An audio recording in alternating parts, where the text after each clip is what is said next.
NiSource President and Chief Executive Officer. He has been in this role since July 1st, 2015, and is also a member of the NiSource Board of Directors. Joe previously served as Executive Vice President and Group CEO for NiSource's gas distribution segment, which included local gas distribution companies in Kentucky, Maryland, Massachusetts, Ohio, Pennsylvania, and Virginia. In that role, he was responsible for all financial, operational, regulatory, and commercial performance at NiSource's gas distribution operations.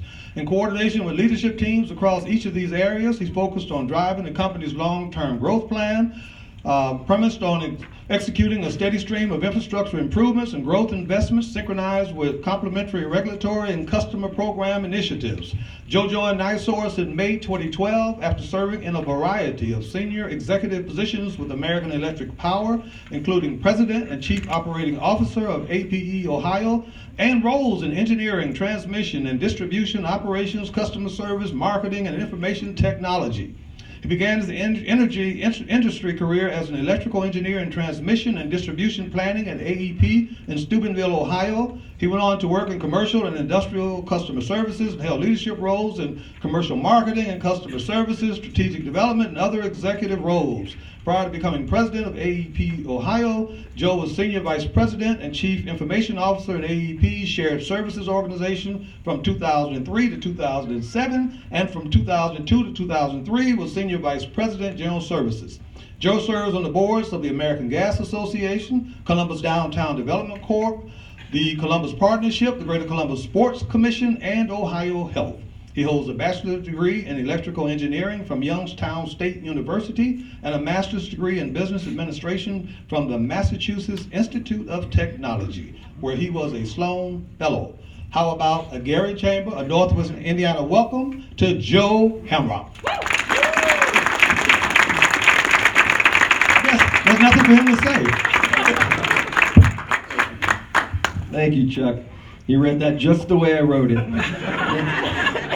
That's not everything about me either. There's a personal side to it. So thank you so much. Thanks for the opportunity, and a special thanks for the redo. I think we originally tried to do this back last fall, and unfortunately something came up and couldn't make that happen. So I appreciate the grace of the opportunity to come back and have a chance to talk with you. What a privilege for us, and I speak on behalf of all of the colleagues I have here from NIPSCO and NiSource. What a privilege to be a part of this community and to serve the people of this community and to work with you as partners in investing in this community, as we do across so many other areas. Also, a special thanks to Mayor Karen. The partnerships we've forged with you here in Gary are models for us in many other communities, and it speaks volumes about our collective commitment to the community. And I'll say it's easy to commit to supporting a community with your leadership and leadership like yours. So again, thank you for that inspiring leadership that you provide and the disciplined leadership that you provide as well. That's incredibly important to us. So my opportunity here, I wish I was here to talk about solar power. I'd pass out little hats to the folks along the window and we could generate some solar power. Never miss an opportunity. But this is a great opportunity because I rarely get the opportunity to talk about our inclusion and diversity. More often than not, it's about the business strategy, things that are happening in the industry.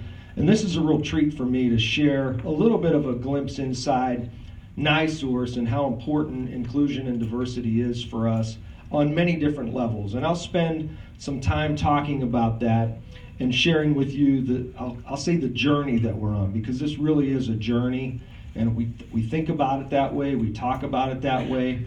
One of our key leaders, who's a very strong leader in inclusion and diversity in our operations business, was talking at a diversity and inclusion summit not too long ago about the lifelong journey that this is. And I remember getting a little bit frustrated, saying, yeah, it's a journey, but when you look at where we are, I don't want to die before we get somewhere. I want to make sure that we're actually moving the ball and measuring progress here. And so that's in a nugget where we are and what we're about. It's about the commitment, but it's also about the results. And I'll share how we think about that. But before I do that, I'd love to spend just a minute letting you get to know just a little bit more about NiSource, who we are and what we do. and then a little bit more about me as well and my history and where I come from. So NiSource, as you know, and you all use the term NIPSCO, which I love that because you know us by our local electric and gas utility brand name.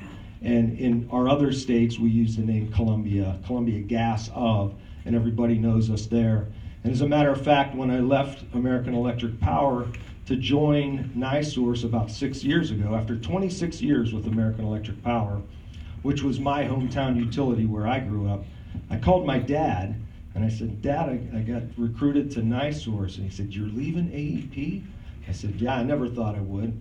And he said, "Who's NiSource?" And he had no idea who the company was, and it was the local gas company where he lives, but didn't know us by that name. So if you permit me, I'd like to spend just a moment on who we are and what we do together across our 7 states. NiSource serves 4 million customers across 7 states, and Chuck touched on that. Our electric business, our only electric business, is here in Indiana, about 500,000 customers in Northwest Indiana. Critical part of the business for us, so important to us in so many ways. And then our gas business serves 3.5 million customers across 7 states: Indiana, Ohio, Kentucky, Pennsylvania, Maryland, Massachusetts, and Virginia. So we see a little bit of everything across that spectrum of the states in terms of operations, weather, the environment that we operate in, and it's a great company full of great people across all of those states. 8,000 employees across the 7 states, our largest by far employee base here in Indiana, probably 40% or so of our total employee base in Indiana, and the electric and gas business together, as well as our headquarters, drives that staffing. And over 650 employees right here in Gary, so a very big presence in Gary in our operations side of the business and across electric and gas as well.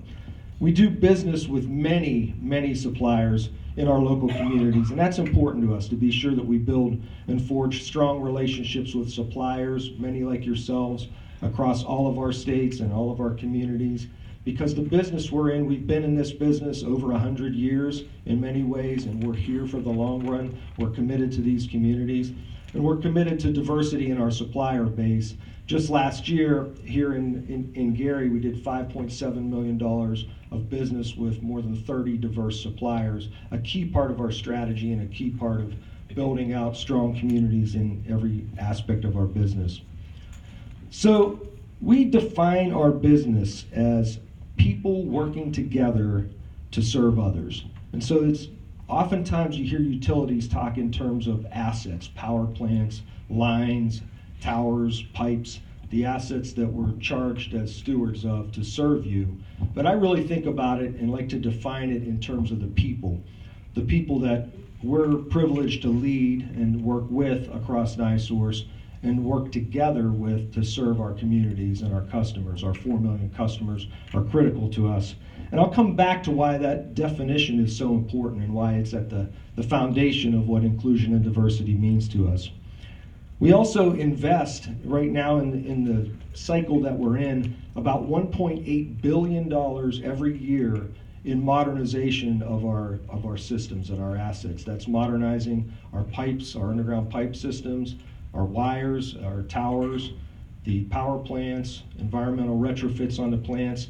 And in that area, we do a lot of business with a lot of suppliers across that landscape as well. A few really large suppliers and many local, state level, and community level suppliers as well.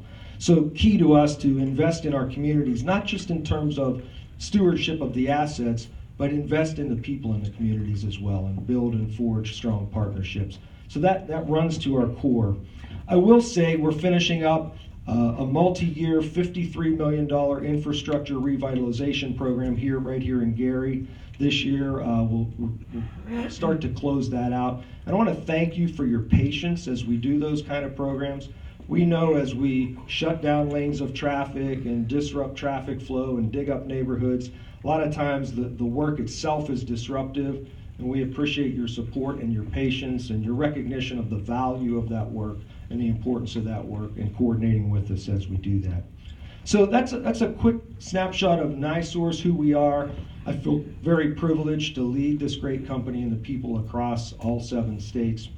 Let me share a little bit about me as well, my background and where I came from, just as a way to get to know you and get to know each other.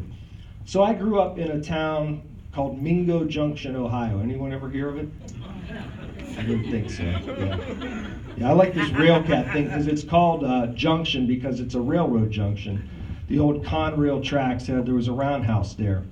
And my folks still live there. My mom and dad still live in Mingo Junction. It's a town on the Ohio River. And in many ways, it has a shared history with Gary. It reminds me in many ways of the community here in Gary. It's a steel mill town, old integrated steel companies that go back to the late part of the 1800s.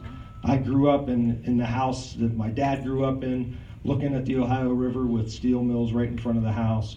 And my grandfather worked in the steel mills. My father-in-law spent his career in the steel industry. So it's very much a part of the fabric of the community, the industry around that, the importance of energy in those communities. I know that very well, and I also have seen the great work ethic that emerged from really a century plus of that kind of work in the community, and how important that story is to what made and continues to make America strong. It's communities like this that really hold the key to our future and the vitality of America as we go forward. And I say that with conviction because I know it firsthand from growing up in a very similar community. Communities that have similar challenges too. We have very similar challenges as industries change, global competition, a lot of the things that we face right here. I grew up in that same kind of environment and recognize what that's about. Also, much like Gary, my hometown, Mingo Junction, so has anyone looked it up yet on Google to see where it is? Yeah. Junction sounds like Petticoat Junction, I know that. I know the images that are conjured up, so it's not at all like that. It's no old steam train going through or anything like that. So Gary's rich musical heritage and the incomparable Jackson family, we also have a musical history in Mingo Junction and just right up the river. Does anybody know what famous act came from Mingo Junction? Don't look this up, that would be cheating. Apparently not, yeah. It's a one-hit wonder. So does Rob Parisi ring a bell? Does anybody know that name? Well, I'm really far from home now. How about the name Wild Cherry, the band Wild Cherry? Does anybody know that band? So that's one of our hometown heroes. One-hit wonder. That's why you don't know him, apparently. But right up the river, not too far away, literally a couple miles up the river, is Steubenville, Ohio, where my lovely wife of 30 years is from. And Dean Martin, surely you know Dean Martin. So Dean Martin is a Steubenville native, and that's my all-time favorite music. Dino Crocetti, they called him back in the day. I went to high school with my wife's grandmother. She remembers him stealing pencils from her during history class. And then my other grandmother, her other grandmother, ran a dinner dance club in Steubenville in the 40s, and Dean Martin used to sing there. So music and that history, I think we also have a little bit of a shared history there. I know I'm working way too hard to try to draw parallels between Mingo Junction and Gary, but I thought it was worth a try. So thanks for indulging me on that. So let me get to the sort of the core theme, and I do want to, if we have time, open it up to questions and anything that's on your mind, either what I talked about or didn't. I'd love to hear your ideas and your questions. But at NiSource, inclusion and diversity is really at the core of who we are, at the core of our focus, core of our strategies, and core of what we think leadership is ultimately all about. And I love this civility theme because I think there's a piece of the puzzle that is missing in our society today, and I'll set that aside and come back to it. But if you think about our business, this business that we're in, serving 4 million customers across 7 states, 8,000 of us working together day in, day out. And oh, by the way, that $1.8 billion of investment every year, there's another 3,000 or 4,000 business partners on any given day who are working with us to install and maintain those systems. So you add all that up, there's 11, 12,000 people on any given day working together to serve 4 million people who we're privileged to serve. So if you think about 4 million customers, do they all want the same thing? Do they all have the same values? Do they all expect to be served in the same way? Kim works in our customer service environment. She'll tell you for sure that's not true. Each individual deserves to be treated, respected, valued for what they expect from us as a provider and from the work that we do together to serve them. And that's so fundamental to our business because there's different ideas about energy, there's different ideas about service, about how we want to be served. There's different ideas about what's appropriate in terms of actions and cultural backgrounds. And we as a company need to, as a people, reflecting the values of our company, need to convey that in everything that we do. And we talk about, we all know the golden rule, which is treat others the way you'd like to be treated. We talk a lot about the platinum rule, which is treat others the way they want to be treated. Start with what do they value, what are they looking for, how can we meet them where they are. And that's, I'll tell you, that's not easy to do in a utility business because it's high volume, high speed transactions, and you're serving a lot of people with some lean processes. But if you think that way and if you drive your business that way, it starts to fundamentally shift how you think about inclusion and diversity. So that to me means diversity with the biggest of all D's at the front of it. Diversity meaning all people that we serve, that we're privileged to serve, their ideas about the business, their backgrounds. And it takes you to the next point, which is we really need to understand the diversity of our communities so that we can reflect it. And how we do that is really one of our core aims. And I want to come back to how we approach this fundamental premise of inclusion and diversity as a core driver of our business. Because it's ultimately a business imperative. It's not a social imperative. It's a business imperative at the core with social imperatives on top of that. Our chairman said this best, chairman of our board, and he's incredibly wise and insightful about some of the issues that are playing out across our communities today.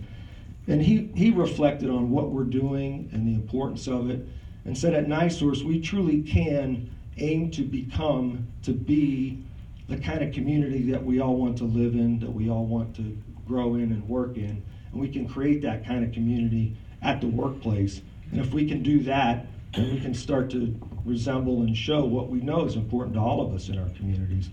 And so how we approach that, especially in these, I think, discordant times, these times where there's a distinct lack of civility, there's clearly so-called leaders who are trying to divide us among ourselves rather than unite us and move us forward. So we really start with leadership, how we hold our leaders accountable, hold ourselves accountable to lead in this kind of environment. And there's 3 aspirations, and this is really the core of what diversity and inclusion is about for us. 3 aspirations that we've set up. And I'll touch on those, and then I'll come back to how we're driving this, how we're measuring this, and how we're focusing on performance going forward. And the first is creating a workforce or a workplace, an employee population that reflects the wonderful diversity of the communities that we're privileged to serve.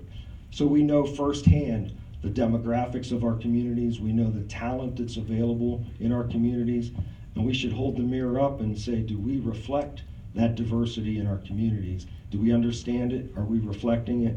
Are our processes for recruiting, developing, and promoting talent reflective of that fundamental reality?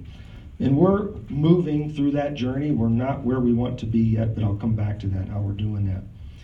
Second aspiration is that leaders cultivate an inclusive environment. So leaders are measured, are held accountable to behaviors that bring out the best in the people that we're privileged to lead. They'll look for the value and the distinct value of each individual and include and invite and create an obligation to bring us together, versus what often happens is people getting left behind because a leader might not create an inclusive environment. And then the third aspiration is transparency and talent management. So one of the things we've learned is that many times our employees can't quite understand how did we make the decision about who got promoted or who got moved into a certain job, or how we hired somebody, or how development occurs. And that's just really reflecting a need for more transparency about how we make those decisions, what's required to advance, to have opportunities within the NiSource family. And so we're on a journey to drive ever greater transparency there in our talent management processes. So the three aspirations: creating a workforce that reflects the wonderful diversity of our communities; 2, leaders that cultivate an environment of inclusivity or inclusion; and 3, transparency in talent management, because it really gets right down to opportunities and how do we create an environment where everybody has access to opportunities. So how do we do that? What are the tactics we employ? And these are, in many ways under development, things that we're learning and we're continuing to evolve, but I'll share with you where we are in that journey. So at the front, it starts with a feedback-rich environment for our leaders, making sure that our leaders understand, are they indeed recruiting, hiring, selecting based on the diverse talent that's available to them as a hiring manager? Second, are they leading in a way that brings out the best in people? When we use 360s, we use measurement tools to understand leaders' strengths and leaders' opportunities to create that kind of environment. We get very, very rich feedback about each of us as leaders, myself included. That gets shared, in my case, with our board. And I'm very open to that, because of the opportunity to learn and grow as a leader is the best part of leadership. So we really drive a feedback-rich environment that helps people see what they're doing well and where they can improve, and that's a continuous cycle for all of us.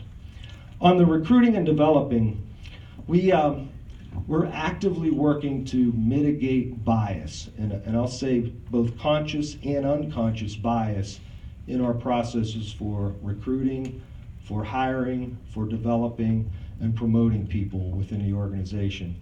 And I'll share a little story here, because I think this is an example of what I'll call unconscious bias, and we all know that we all have unconscious bias. So as I came over to NiSource about 6 years ago, I'm the new person. I hadn't worked with many of the people at NiSource, didn't know a lot of people. So I adopted this sort of social habit of asking when I'd meet a new group of people, well, how'd you find NiSource? How'd you find out about us? What's your path to NiSource? And what started to emerge, and this is a good thing, but it's a limiting thing, is there's a very clear and compelling network and we all work in networks. We all sort of associate with networks.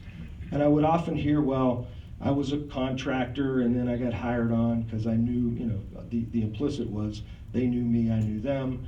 Or my neighbor worked there and that's how I found out about NiSource. Or a relative, you name it, you could kind of go through, but it was often all about a network that helped people find their way to NiSource, and great people. So this isn't about the quality of the talent we have, but what it really started to show is that you're only going to find the people in your network if that's your predominant mode of how you recruit, develop, select. And you might be missing entire parts of your communities if you're predominantly using networks. So you've got to sort of rise above that, or rise beyond that, if you will, cast a much wider net to make sure that we're looking in all corners of our community to find the great talent that we know is out there, we know is available. They don't know us, we don't know them, and that cuts across everything. That's not really a race, gender, demographic, it's a network demographic issue. So we're actively working to drive a stronger push, a requirement, if you will, that qualified, diverse candidates are available in every slate as we hire and recruit. And we're starting that process now. I wouldn't say we're ahead of anybody on that. I wouldn't say we're behind. It's really how we do that and our commitment to doing that I think drives the ultimate value. In the NFL, they talk about the Rooney Rule. I'm a lifetime Pittsburgh Steelers fan, so I'm very familiar with the Rooney Rule in the NFL. This is sort of a modified approach to you might think of it as a modified Rooney Rule, but it's much broader in a sense than that rule. The second area here is targeted development for our diverse, high potential employees. So we recognize that Once we're in, then how do you develop the pipeline? And we've got a number of really strong development programs across the business. I'll credit Violet Sistaveris for being a pioneer probably 10 years ago, launching a women's development network within NiSource, really strong, enduring foundation that has created a great acceleration for women inside the organization, both to see paths differently and to have development opportunities that are orchestrated in a way that ensures that we're bringing out the best talent across the entire spectrum. We've broadened that to targeted development for diverse candidates of all different types of diverse backgrounds. And then we are hosting diversity and leadership summits, so bringing together leadership with a very diverse profile to understand what can we do to unlock this potential that we know is there. Back on driving inclusive leadership to action. So the second aspiration, leaders cultivating an inclusive environment.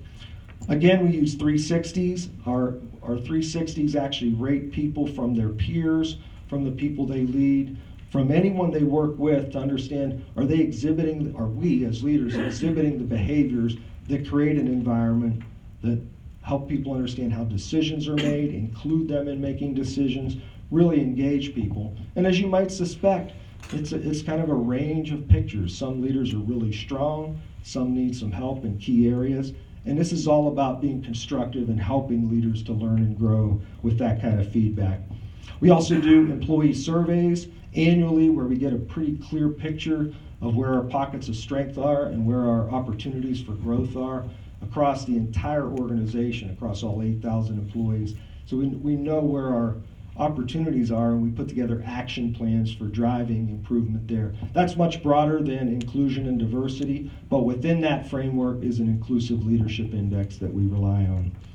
And then inclusive leadership training. We've required all of our leaders, starting with the officers and working through the organization, to attend training on just what does it mean to be an inclusive leader. Great words, sounds like something I'd want to do, but I don't really know what to do. So we help people with understanding the skills, the behaviors, the tools they can use to in fact do that. And then the last thing I'd touch on here is the way this all started for us. This really started a decade or so ago. I'll call it our I&D journey, with grassroots efforts across many of our employee groups across the states. It wasn't top down. It was really driven by employees who recognized an opportunity here, and a lot of passion, a lot of commitment, a really enduring foundation for what we're doing. From that, we've grown 7 employee resource groups, affinity groups, starting with the first was a women's group that Violet helped pioneer, and then African American, Latino, veterans, military veterans, more recently Asian, LGBTQ, and our Genesis group, which I think is a really neat idea, which is identified a need to help new employees, not just young employees, but employees who are new to the company find their way into and through the company and build great network within the communities where they're introduced. And so that group has helped to bridge, all of these groups have helped to bridge across multiple different cultures. Again, all united in service and the platinum rule, serving each of our customers the way they want to be served. So what's the payoff? One of the things that I want to go back to is at the core of this is a business imperative. To be really good, to be great in the business that we're in, if you don't get this right, you really can't get to the level of service and engagement for your customers and your communities that they deserve and that they should expect. So the payoff is performance, measured against what we call our 7 commitments, and a few of those relate directly to people. 1, being recognized by all in our communities as among the best places to work, and we measure that. We actually track how employees who are with us, now we don't always know the people who aren't with us, but that's one of our commitments, to be recognized that way. Another is the very first, and a core value for us is safety, to be among the industry leaders in safety. This is in our blood. This goes to our core of who we are. And just last year, 2017, we had the best year in our history in terms of employee safety. Think employee injuries, a lot of very dangerous work, a lot of work where there's a high risk with hazardous energy or the nature of the work itself. We had 0 serious injuries, which many thought was unattainable given the nature of the work across 8,000 employees. So a record year for us, but it's not about the statistics. When you look at how that's happening, what you see is a culture of mutual care where people now have the courage to speak up when they see somebody who's putting themselves in harm's way, where they feel obligated to speak up and they're looking out for each other. And then when somebody does have that courage to speak up, there's a reflection of appreciation and respect back. Now, we're not perfect, we still make a lot of mistakes, but when you get right down to it, this culture of inclusion and diversity, the fundamental behaviors are the very same thing you need to drive that kind of performance. Perhaps the best example of that is, or one of the best examples, last year in Massachusetts, one of our crews was called out on a water line break with a rapidly progressing situation where the hole that was washed out from the water was getting deeper and deeper. And a crew was working on behalf of the city water department, and they hadn't put shoring. So think of the big metal shoring boxes that go into the trench. They hadn't put shoring in. We were there to watch this because there was a gas line nearby. We wanted to make sure the gas line wasn't in trouble. And what they watched was this crew was ready to drop one of their employees down into the hole as the water was filling on a winch. And they said, you can't do that. That's unsafe, that there's no shoring. This is going to wash out. And they pretty much just dismissed them, said, it's none of your business. This is our job. You mind your own business. Our employee, a frontline employee, to his credit, was so unnerved by that and so concerned about that other person, not his responsibility in an official way, so concerned about that he escalated to the point that he brought in the local fire department, who came in and immediately recognized what was happening, shut the job down, and this is like a made-for-TV movie at this point, literally as the trench collapses. So they're ready to do this. Certainly that young man would have been likely killed by that trench collapse. And the sad part is, this young man was working for his father who was on that crew, so there was kind of a lack of appreciation for the fundamental disciplines of safety. When you have the kind of culture we're looking for, you look beyond your own boundaries. You care about the community, you care about the people in the community. So I love that story because it happens every day across NiSource. It's who we are, it's what we're about. And hold us to that standard. Hold us up to that standard, please. We don't go for this, but I want to touch on a few things that I'll call a degree of validation that we're starting to do the right things. And it's recognition. Just last year, Forbes magazine recognized NiSource as the best utility, the best place to work among utilities in the United States, 61st overall. We don't apply for that. We don't even know that's happening, but it's a degree of validation of the kind of environment that we're committed to creating. We were just recognized by Bloomberg in their inaugural Worldwide Gender Equality Index, one of 104 companies recognized by Bloomberg.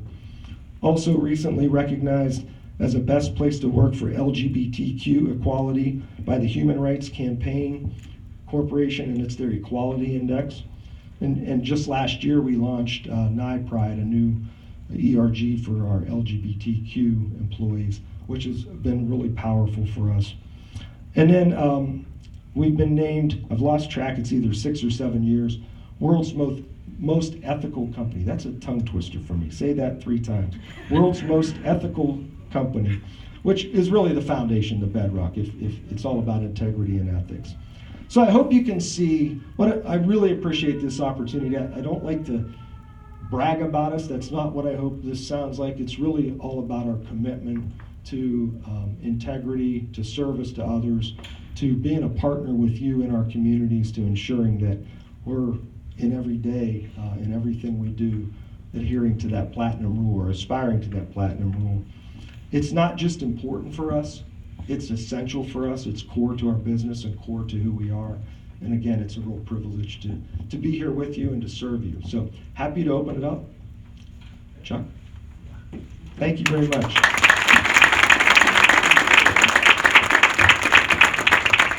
You know, we really appreciate your commitment to diversity and expressed very well, and no wonder that the company is so successful. We're just delighted to have you here in our community. One other thing I wanted to mention too is you a Pittsburgh Steelers fan? Yes, I am. And your Bears beat us pretty Yeah. bad. Well, here I go, Mary. Mike Tomlin happens to be a member of the greatest fraternity in all of Northwest Indiana, Kappa Alpha Psi. So if you ever see him, say, I understand you're a member of Kappa Alpha Psi. And he's actually a member of our fraternity. Also want to mention too, ladies and gentlemen, for your pleasure, we were joined by Lake County Prosecutor Bernard Carter, who joined us as well. Welcome, sir.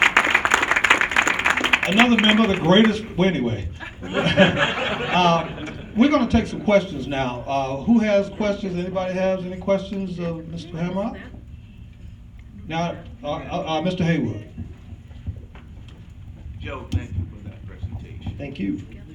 As you know, every good leader has good people that make the program happen. And I've had the pleasure of working with some good people. And Mike Suggs and Chris Smith. They got things started, and then Kurt Cresto picked up the ball and ran with it. Now, I also must let you know that Violet is involved heavily in a lot of things in the community, so she keeps things floating. Truly appreciate that. But all the people that I've been in contact with your company, they do a great job. Thank you. Especially these two gentlemen up here who serve on that business panel to put that together. So appreciate what you do. Thank you very much. Appreciate that. All right, always count on I did not pay for that advertisement. Anyone else has any questions? Yes, ma'am. Have you all ever thought about expanding the electrical side of the company beyond Northwest Indiana? Yeah, very good question. So if you couldn't hear, if we thought about expanding the electrical part of the business beyond Northwest Indiana, one of the interesting things, so we're always looking at, is our business mix right? Are we well positioned? One of the interesting things about the electric business is, and I spent my career in that, is every part of America, every premise that can be served by electric service is already served. So the only way you really expand is to buy another company or buy another utility. And in the current environment, that's a pretty expensive proposition. So, we don't typically look to acquire others. We don't spend most of our strategy or our focus on that. On the gas side of the business, by contrast, there's a lot of opportunity to reach unserved areas, people who don't currently have natural gas service. So our growth strategy has been more driven by how do we expand to serve unserved or underserved parts of the territory near our current footprint. And that's been a real key opportunity for us, especially today with natural gas prices low and stable by historic comparisons. That's a great opportunity to grow and expand the natural gas system. So that's where we spent more of our time. All right, before we dismiss Mr. Hamrock, Tony? I just have a softball question. I had a chance to look up Mingo now. Did you have a chance to meet Woody Hayes? If so, what kind of person was he? I never met Woody Hayes. No, I never met him. He actually grew up there and coached at Mingo High School, which is now closed. But I know people who knew him, and his reputation that is pretty consistent with the reputation he had. A pretty fiery guy. All right, on that then, Tony Walker, I want you to come up here. I want Colonel Richard Ligon to come up. Joe, don't go anywhere. I'm not through with you yet. See, I don't work for NIPSCO yet. I got it. Hey, listen, I'm not as dumb as I look. I got it. We want to take this opportunity now, and folks, if you haven't, this is an opportunity for 2 new members of the chamber. When you join the Gary Chamber, you never know where your opportunities are. Let's give them a round of applause. And we have our photographer here. We're going to do this photo out there. Bear with us, folks, before I dismiss Mr. Hamrock. Let's say another member of Kappa Alpha Psi. Oh, I'll get to that. I will get to that. Give me some more makers.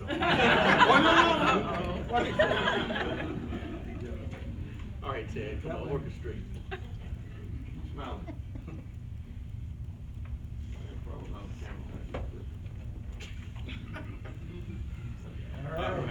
All right, thank you guys. And Mr. Hamrock, oh, Bernie and Florzell, all you guys, while I'm doing this, I want every member of that noble bond to remain around for a minute so that we can take a photo out. It's just it's part of us maximizing our luncheon.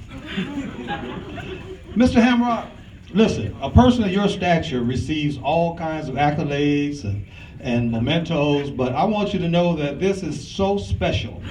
In your line of work, this vessel here, you're an energy. This vessel, if you have positive thoughts, if you think real deep and hard about the Gary Chamber, if you put a liquid in here that you want cold, it'll turn cold. If you want a liquid in here, it's like the temperature. If you want a liquid in here that's suitable to be hot, it will turn hot. This is like no other drinking vessel you ever had. Compliments of our board of directors and the Gary Chamber of Commerce.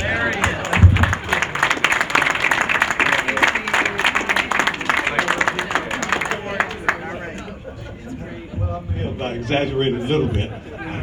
Again, ladies and gentlemen, how about a wonderful round of applause? And before you go, too, that diversity is great. It parlays well, Dr. Bradshaw, with our community civility counts.